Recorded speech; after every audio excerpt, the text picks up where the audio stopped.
नमस्कार दोस्तों, स्वागत है आपका यूट्यूब चैनल एमपी भर्ती अपडेट में। आज हम मध्य प्रदेश का भूगोल भाग 1 प्रश्न 1 से लेकर 25 तक सॉल्व करेंगे। यह बहुत ही महत्वपूर्ण प्रश्न हैं जो परीक्षाओं में बार बार पूछे जाते हैं। तो चलिए शुरू करते हैं। पहला प्रश्न है, मध्य प्रदेश का क्षेत्रफल कितना है? मध्य प्रदेश का क्षेत्रफल कितना है? ऑप्शन है ए 2,98,245 वर्ग किलोमीटर, बी 3,08,245 वर्ग किलोमीटर, सी 3,18,245 वर्ग किलोमीटर या डी 2,88,245 वर्ग किलोमीटर। दोस्तों, अगर राइट आंसर आपको पता हो तो आप कमेंट बॉक्स में ज़रूर बताइएगा। चलिए, इसका राइट आंसर है बी 3,08,245 वर्ग किलोमीटर। चलिए दूसरा प्रश्न, क्षेत्रफल की दृष्टि से मध्य प्रदेश का भारत में कौन सा स्थान है? ए पहला, बी दूसरा या सी तीसरा या डी चौथा। इसका राइट आंसर है बी दूसरा। क्षेत्रफल की दृष्टि से मध्य प्रदेश का भारत में दूसरा स्थान है। चलिए तीसरा प्रश्न, मध्य प्रदेश की राजधानी क्या है? इसका तो सभी को पता होगा, भोपाल। चलिए चौथा प्रश्न, मध्य प्रदेश की सबसे लंबी नदी कौन सी है? मध्य प्रदेश की सबसे लंबी नदी कौन सी है? ए चंबल, बी ताप्ती, सी नर्मदा या डी बेतवा। मध्य प्रदेश की सबसे लंबी नदी कौन सी है? इसका राइट आंसर है सी नर्मदा।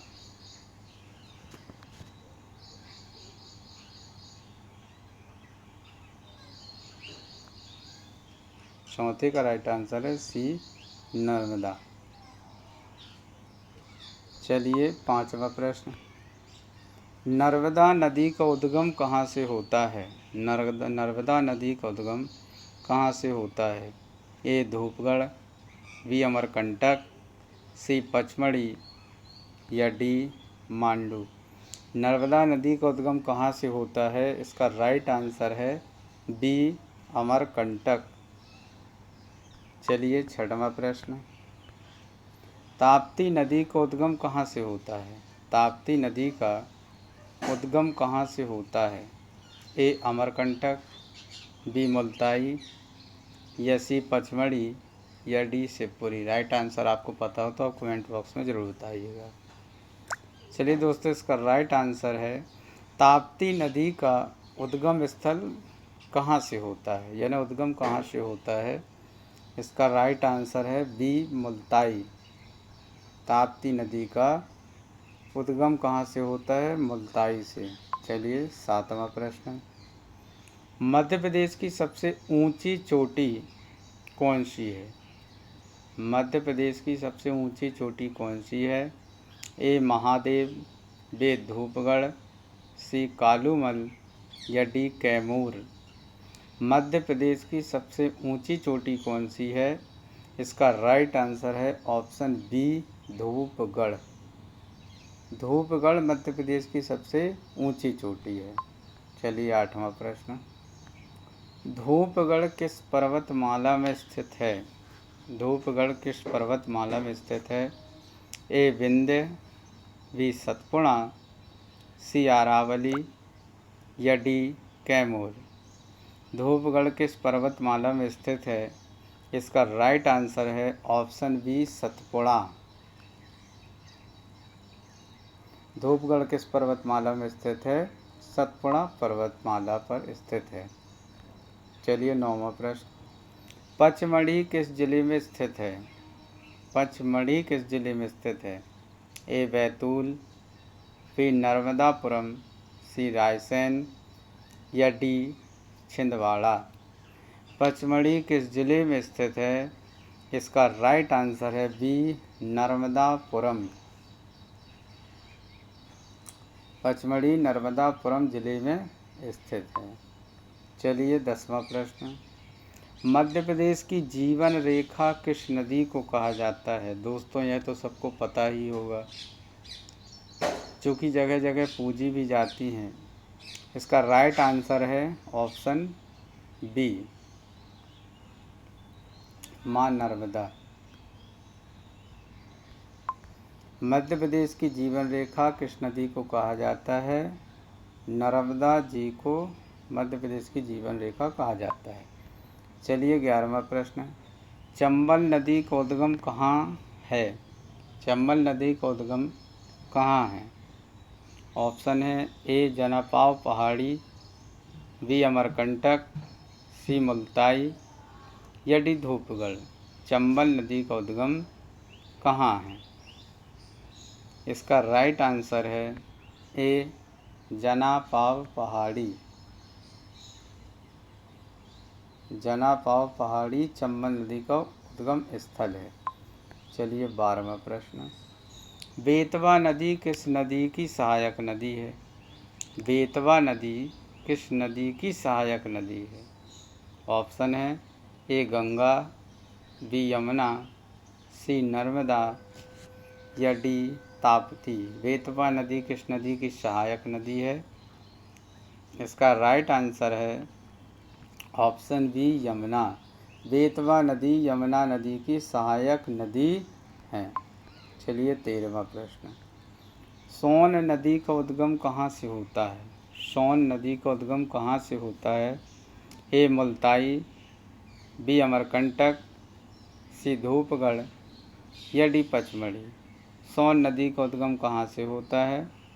इसका राइट आंसर है ऑप्शन बी अमरकंटक। दोस्तों प्रश्न को बड़ी गहराई से पढ़ना चाहिए, तभी इसको आंसर आपको मिल जाएगा। ऑप्शनों पर बहुत गौर करना चाहिए। मध्य प्रदेश का सबसे बड़ा पठार कौन सा है? प्रश्न 14वां, मध्य प्रदेश का सबसे बड़ा पठार कौन सा है? ए मालवा पठार, बी बुंदेलखंड पठार, सी बघेलखंड पठार या डी निमाड़। मध्य प्रदेश का सबसे बड़ा पठार कौन सा है? इसका राइट आंसर है 14वें का ए मालवा पठार मध्य प्रदेश का सबसे बड़ा पठार है। मालवा पठार मध्य प्रदेश का सबसे बड़ा पठार है। चलिए 15वां प्रश्न, मालवा पठार की प्रमुख मिट्टी कौन सी है? मालवा पठार की प्रमुख मिट्टी कौन सी है? ए लाल मिट्टी, बी काली मिट्टी, सी जलोढ़ मिट्टी या डी बलुई मिट्टी। मालवा पठार की प्रमुख मिट्टी कौन सी है? दोस्तों मालवा से संबंधित 3 से 4 क्वेश्चन आते ही हैं, अगर 4 नहीं आएंगे तो एक तो आएगा ही। चलिए मालवा पठार की प्रमुख मिट्टी कौन सी है? 15वें का राइट आंसर है बी काली मिट्टी। मालवा पठार की प्रमुख मिट्टी कौन सी है? काली मिट्टी। 16वां प्रश्न, काली मिट्टी किस फसल के लिए सबसे उपयुक्त मानी जाती है? काली मिट्टी किस फसल के लिए सबसे युक्त मानी जाती है? ए गेहूँ, बी कपास, सी धान या डी चना। काली मिट्टी किस फसल के लिए सबसे उपयुक्त मानी जाती है? अगर इसका राइट आंसर आपको पता हो तो कमेंट बॉक्स में ज़रूर बताइएगा। इसका दोस्तों राइट आंसर है बी कपास। कपास काली मिट्टी में सबसे उपयुक्त फसल मानी जाती है। दोस्तों 7वां प्रश्न है, मध्य प्रदेश की सबसे बड़ी सिंचाई परियोजना कौन सी है? ए वर्गी, बी इंदिरा सागर, सी तवा या डी बाण सागर। दोस्तों इसका राइट आंसर है 17वें का मध्य प्रदेश की सबसे बड़ी सिंचाई परियोजना कौन सी है? 17वें का राइट आंसर है ऑप्शन बी इंदिरा सागर। इंदिरा सागर मध्य प्रदेश की सबसे बड़ी सिंचाई परियोजना है। चलिए 18वां प्रश्न, इंदिरा सागर परियोजना किस नदी पर स्थित है? इंदिरा सागर परियोजना किस नदी पर स्थित है? ऑप्शन है ए चंबल, बी नर्मदा, सी ताप्ती या डी बेतवा। इंदिरा सागर परियोजना किस नदी पर स्थित है? इसका राइट आंसर है दोस्तों 18वें का राइट आंसर है ऑप्शन बी, नर्मदा। इंदिरा सागर परियोजना किस नदी पर स्थित है? नर्मदा नदी पर। चलिए दोस्तों 19वां प्रश्न, बरगी बांध किस नदी पर स्थित है? ये भी दोस्तों आपको पता होगा। इसका राइट आंसर है ऑप्शन बी, नर्मदा। देखिए दोस्तों, इन्हीं प्रश्नों में से नर्मदा जी के या नर्मदा जी से संबंधित 4 से 5 प्रश्न बने। दोस्तों नर्मदा जी से संबंधित 1 से 2 प्रश्न आते हैं परीक्षाओं में, इसलिए इसको हल्के में मत लीजिएगा। नर्मदा नदी के विषय में, नर्मदा जी के विषय में संपूर्ण जानकारी रखिएगा। चलिए 20वां प्रश्न, तवा बांध किस नदी पर स्थित है? तवा बांध किस नदी पर स्थित है? ऑप्शन है ए तवा, बी नर्मदा, सी बेतवा या डी चंबल। तवा बांध किस नदी पर स्थित है? इसका राइट आंसर है दोस्तों ए तवा बांध पर। तवा बांध किस नदी पर स्थित है? तवा नदी पर। चलिए 21वां प्रश्न, मध्य प्रदेश की सबसे बड़ी प्राकृतिक झील कौन सी है? मध्य प्रदेश की सबसे बड़ी प्राकृतिक झील कौन सी है? ए भोजताल, बी रानीताल, सी मोती झील या डी शाही ताल। मध्य प्रदेश की सबसे बड़ी प्राकृतिक झील कौन सी है? इसका राइट आंसर है दोस्तों ए भोजताल। भोजताल मध्य प्रदेश की सबसे बड़ी प्राकृतिक झील है। चलिए 22वां प्रश्न, भोजताल किस शहर में स्थित है? भोजताल किस शहर में स्थित है? ऑप्शन है ए इंदौर, बी भोपाल, सी जबलपुर या डी उज्जैन। दोस्तों देखिए कितना अंतर है। अभी जो अपन ने पढ़े थे मध्य प्रदेश की सबसे बड़ी प्राकृतिक झील कौन सी है, तो इसका राइट आंसर था भोजताल। अब इसी में से क्वेश्चन बन गया कि भोजताल किस शहर में स्थित है। इसका दोस्तों सभी को पता होना चाहिए, भोपाल में। भोजताल से ही आप समझ सकते हैं भोजताल किस शहर में स्थित है, भोपाल में। तो 22वें का राइट आंसर कहलाया ऑप्शन बी, भोपाल। चलिए 23वां प्रश्न, मध्य प्रदेश की सीमा कितने राज्यों से लगती है? मध्य प्रदेश की सीमा कितने राज्यों से लगती है?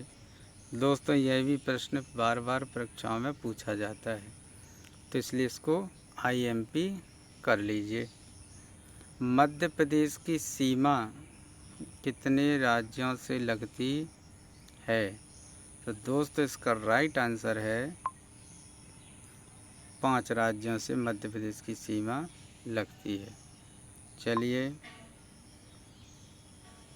24वां प्रश्न, मध्य प्रदेश के उत्तर में कौन सा राज्य स्थित है? मध्य प्रदेश के उत्तर में कौन सा राज्य स्थित है? ऑप्शन है ए महाराष्ट्र, बी उत्तर प्रदेश, सी राजस्थान या डी छत्तीसगढ़। मध्य प्रदेश के उत्तर में कौन सा राज्य स्थित है? तो दोस्तों सीधी सी बात है, ऑप्शन बी उत्तर प्रदेश। मध्य प्रदेश के उत्तर में कौन सा राज्य स्थित है? उत्तर प्रदेश। चलिए 25वां प्रश्न, मध्य प्रदेश के दक्षिण में कौन सा राज्य स्थित है? मध्य प्रदेश के दक्षिण में कौन सा राज्य स्थित है? मध्य प्रदेश के दक्षिण में कौन सा राज्य स्थित है? ऑप्शन है ए गुजरात, बी महाराष्ट्र, सी छत्तीसगढ़ या डी तेलंगाना। मध्य प्रदेश के दक्षिण में कौन सा राज्य स्थित है? दोस्तों इसका राइट आंसर है 25वें का बी। मध्य प्रदेश के उत्तर में कौन सा राज्य स्थित है? उत्तर प्रदेश। और मध्य प्रदेश के दक्षिण में कौन सा राज्य स्थित है? महाराष्ट्र। मध्य प्रदेश के दक्षिण में कौन सा राज्य स्थित है? महाराष्ट्र। दोस्तों अगर आपको हमारी क्लास अच्छी लगी हो तो आप प्लीज़ कमेंट बॉक्स में ज़रूर बताइएगा और हमारे चैनल को आप सब्सक्राइब कर लीजिएगा। आपको यहाँ पे एमपी जीके के महत्वपूर्ण प्रश्नोत्तर मिलेंगे जो कि परीक्षाओं में आपके लिए रामबाण साबित होंगे। तो चलिए दोस्तों, क्लास समाप्त हुई। जय हिंद, जय भारत।